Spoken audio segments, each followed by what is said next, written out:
Okay, this morning we're moving our gravel pile. A year ago we made this location for the dirty kitchen and poured some concrete in the bottom just to let it stabilize a little bit, and then went off to do other things that we were actually doing, and had gravel delivered and told them don't put it here because we're going to build a dirty kitchen. So they heard put it here, we're going to build a dirty kitchen, and somehow it didn't get connected. So they're shifting the pile over, and the last of it we'll bag it up for the dirty kitchen floor. These materials are a year old because we went on to rendering the house last year. We've got about 80% of it rendered, I mean all sides. Around the core of the atrium, both the living floor and the upper level thing there, they're not done because I'm going to have to run some Wi-Fi cables, Cat 6, and I'm going to try to bury them in that. And then I have light switches I have to put in. They get connected to pipe that's coming down through the ceiling and just ends at the ceiling. And it goes into some corners in the foundation. So until I get that in, I can't round those corners out like they're supposed to be. So now we're going to do some stuff here because it's dry season. We're outside. And today is shift the rock pile and try to uncover this little strip of concrete we got that defines the dirty kitchen. We also have sand. It's the lighter color stuff in that pile of grass over there, and we're going to use that sand for the dirty kitchen floor. It's moderately structural. It has to hold up the kitchen counters and stuff, but if it has inclusions in it of little bits of grass or dirt or something like that, I'd rather not have it in the septic tank walls or the cistern walls or something like that. So we're gonna pour the base of the kitchen, the toe kick on the kitchen cabinet, and this floor over here. And I'm sure that if I ever get one of these things to post, I haven't managed to do it yet. I'll have a lot of comments about shaky camera work. Well, I got it braced against the Vahe Kubo. Here, we're inside the Kubo.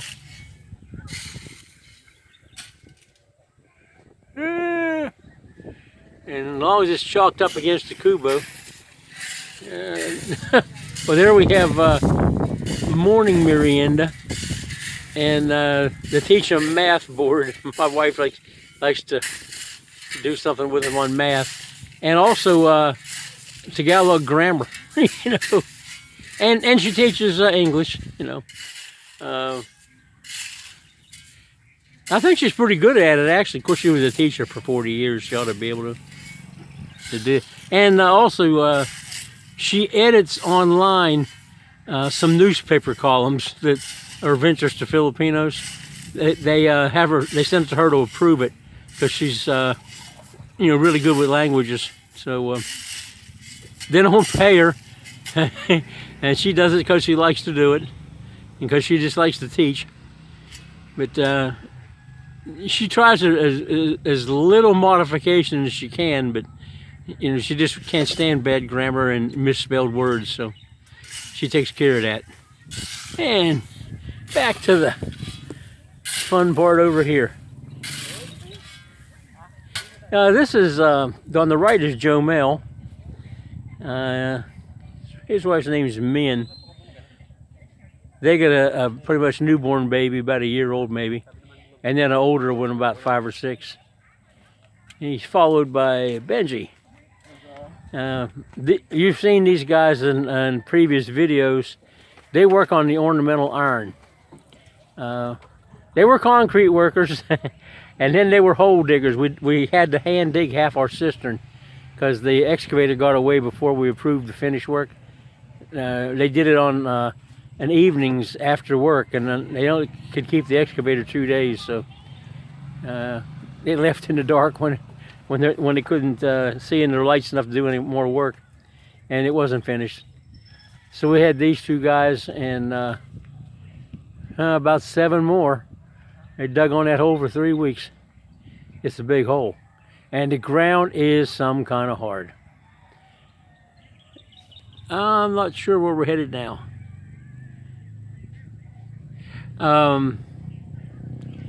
Across the street there is where we get the welding on the security grills done, because we got no electric. We got an electric pole.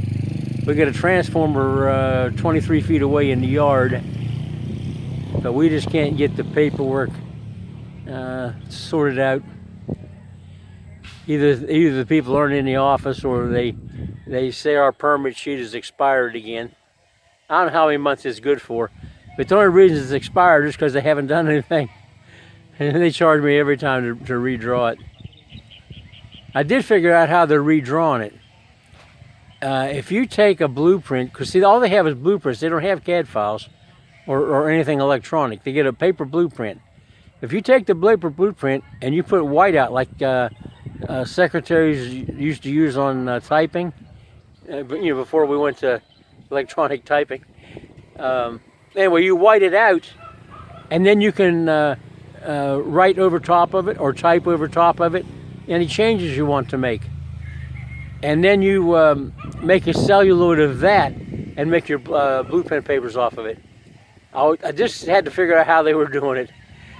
It's going to be a darker blueprint because the light has to go through paper rather than the celluloid. They may take a digital photograph of the blueprint and then make a celluloid out of that off the electronic part, and that would work too. Anyway, in a few minutes they're going to be moving the current door. And I want them to work on the fan base. I got some stuff to do to it, but I need to do the welding first. Well, the dog has found somebody's leftover dinner. Good thing, because we don't buy dog food. It eats better than a lot of dogs. I'm going to pause this and go over and take a look at the machine shop.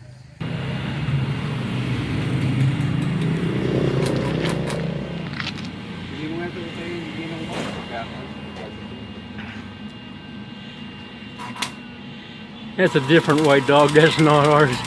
It's the daddy of the puppies. And this is Boy putting some stuff together over here. I suggested a deal to the guy that owns the machine shop that we supply the guy to do the welding machine, the welding rods, and the thing to weld. He supplies electricity, and we pay him what he would make off of a day rate of somebody working. Like if he hires in help, what he would clear on them at the end of the day. Well, we pay him the same amount, just that we're supplying the person that's getting the pay. And plus, we're supposed to be paying for the electricity and some other stuff. I didn't explain that right.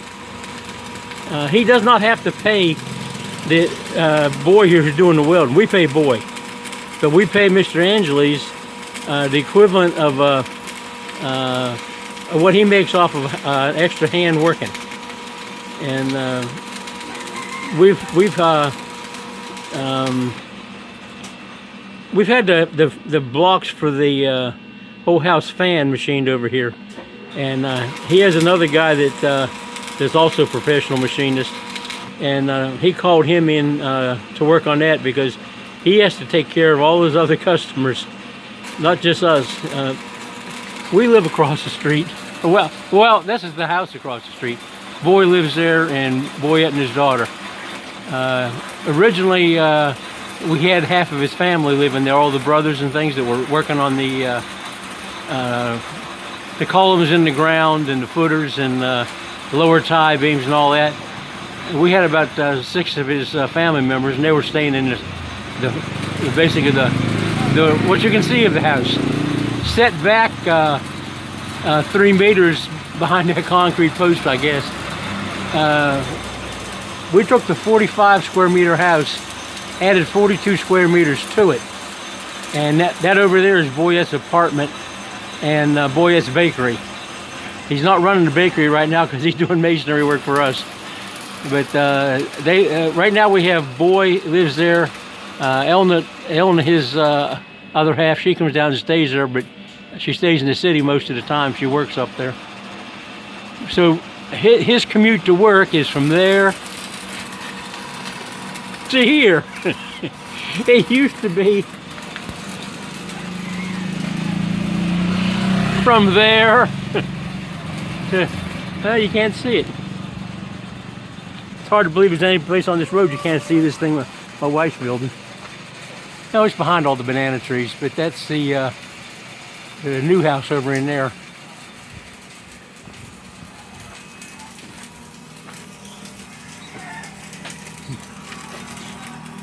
What he's welding on now is the there's a 3/8 stick flat bar called half here, and that goes between two rails of the frame.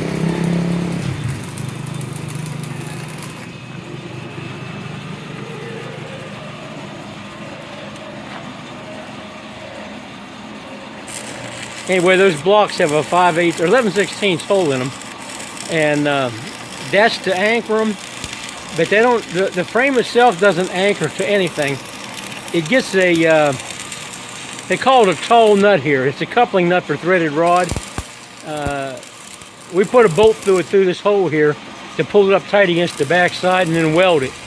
And then the bolt just closes off the thread so that it doesn't get rust in there, and so we can paint it, and the rust stains don't run down onto the paintwork out front. But that piece in the back, there's a chunk of flat bar with just a piece of rebar on it. So you set the thing in place, and you mark where those holes are, 92 of them, and you drill a hole in the concrete, and you slide the little piece of rebar in, then put a bolt into the coupling nut. So this door has 2, 4, 6, 8, 10, 11 mounting points. If it was a fixed panel door, we would be using those. But these doors have hinges. But it was just a way to make like an I-beam kind of a frame, which is really stiff. And they call that flat bar 1/2 inch. It's 0.32 something. This door is a nautilus shell on the bottom and a turtle, sea turtle on the top. And we're going into pause again.